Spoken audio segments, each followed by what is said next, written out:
মৰমৰ ছাত্ৰ-ছাত্ৰীসকল, ইতিমধ্যে তোমালোকে জানাই তোমালোকৰ চিলেবাছত 50% তোমালোকৰ কি থাকে MCQ থাকে মানে 1 নম্বৰীয়া প্ৰশ্ন। অৰ্থাৎ 90টা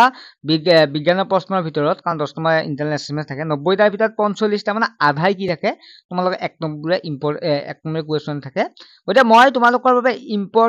একেবাৰে ইম্পৰ্টেন্ট তোমালোকৰ কেইটামান কুৱেশ্যন লৈ আহিছো তোমালোকে চাবা। আৰু ছাত্ৰ-ছাত্ৰীসকল ক্লাছটোৰ আগতে মই জনাব বিচাৰো আমাৰ এটা অনলাইন ক্লাছ হৈ আছে তোমালোক মই কৈছো আগতেও ক্লাছ 9ৰ পৰা এটা ভালদৰে পঢ়িলেহে 10ত তোমালোকে সুবিধা পাবা। ঠিক আছে গতিকে যিসকল ছাত্ৰ-ছাত্ৰীয়ে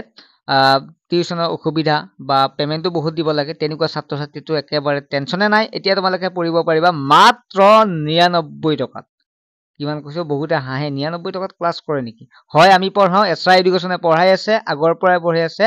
আৰু যিসকলে জইন হ'ব বিচাৰে আৰু এটা সুবিধা হৈছে 249 টকা পেমেন্ট কৰিলে তোমালোকে জইন হ'ব পাৰিবা বছৰিকা পৰীক্ষালৈকে কেইটা বিষয় 4টা বিষয় মেথ সায়েন্স সোশ্যাল সায়েন্স আৰু ইংলিশ গ্ৰামাৰ যিসকল ছাত্ৰ-ছাত্ৰীয়ে জইন হ'ব বিচাৰে হ'ব পাৰে এবাৰ কৰি চোৱা কেনেকুৱা লাগে ইতিমধ্যে যেহেতু ক্লাছ যিসকলে 8ত লৈছে আমাৰ তাত 100% 9ত লৈছে আকৌ 9ৰ খিনিও 10ত ল'ম বুলি আমাক কৈয়ে আছে গতিকে ছাত্ৰ-ছাত্ৰীসকল তোমালোকে এবাৰ জুতি চাইছোৱা আমি কেনেকৈ পঢ়াও কি কৰো গতিকে নিশ্চয় তোমালোকে ভাল পাবা লাইভ ক্লাছ হয় নোৱাৰটো সুধিব পাৰিবা আৰু পেমেন্টটো একেবাৰে কম মাত্ৰ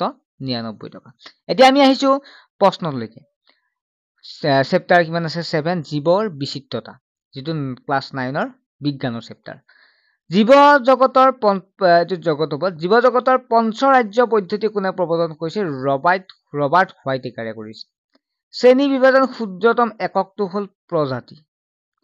অৰিজিন অফ স্পেচিছ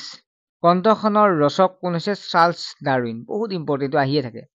তলত কোনটো সমাংগদেহী উদ্ভিদৰ উদাহৰণ ইয়াত 4টা অপচন দিয়া আছে তাৰ ভিতৰত যদি চাওঁতে স্পাইৰগেৰা হৈছে সমাংগদেহী উদ্ভিদৰ উদাহৰণ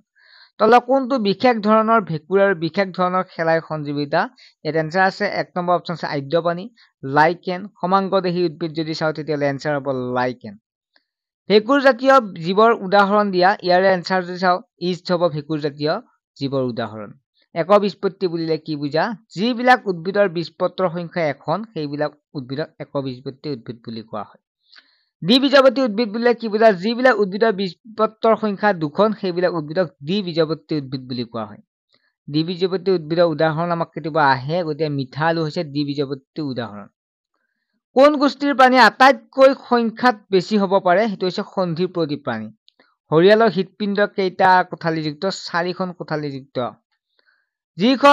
যিবিলাক উদ্ভিদৰ দেহ বিভিন্ন উপাংগত পৃথক কৰিব নোৱাৰে সেই উদ্ভিদখিনি কি শ্ৰেণীত অন্তৰ্ভুক্ত সমাংগদেহী উদ্ভিদ সমাংগদেহী উদ্ভিদখিনি সাধাৰণতে কি বুলি কোৱা হয় শেলাই বুলি কোৱা হয়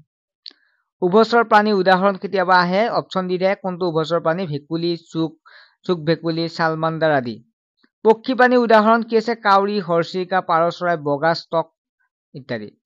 স্তনপায়ী উদাহৰণ মেকুৰী মানুহ এন্দুৰ তিমি মাছ বাদুলি আদি উদাহৰণ চাবা 1 নম্বৰ প্ৰশ্ন ইয়াৰ পৰা আহে কণ্টকশ্ৰমী প্ৰাণী উদাহৰণ হৈছে এন্টিডন সামুদ্ৰিক তিয়হ আদি প্ৰটকৰ্ডেটা প্ৰাণী উদাহৰণ বেলান গ্লাছছ হাৰ্ডমেনিয়া এম্পিঅক্সাছ আদি প্ৰটকৰ্ডেটা ঘূৰণীয়া কৃমি প্ৰাণী উদাহৰণ উৰেচিয়া আৰু ফাইলেৰিয়া বলয় প্ৰাণী উদাহৰণ নেৰিছ কেঁচু জোক আদি সন্ধিপ্ৰদী প্ৰাণী উদাহৰণ মিছা মাছ পখিলা মাখি মকৰা বৃশ্চিক কেঁকোৰা আদি কোমলদেহী প্ৰাণী উদাহৰণ কাইটন অক্টোপাছ আপেল শামুক আৰু ইউনিয় আদি ৰন্ধ্ৰীপদী প্ৰাণী উদাহৰণ ইউপ্লেক্টা প্লেক্টলা তাৰপিছত চাইকন স্পঞ্জিলা আদি একনলদেহী প্ৰাণী উদাহৰণ হাইড্ৰা জেলিমাছ সামুদ্ৰিক এনিমন আৰু চিলেণ্টেৰেটা আদি ছাত্ৰ-ছাত্ৰীসকল মই আকৌ কৈ দিছো এছআই এডুকেশ্যন ঘৰতে অধ্যয়ন অনলাইন টিউচন সময় আৰু কষ্ট ৰাহি কৰক অনলাইন শিক্ষা গ্ৰহণ কৰক মাত্ৰ 99 টকাত তোমালোকে যোগাযোগ কৰা 9394628219 ঠিক আছে বাই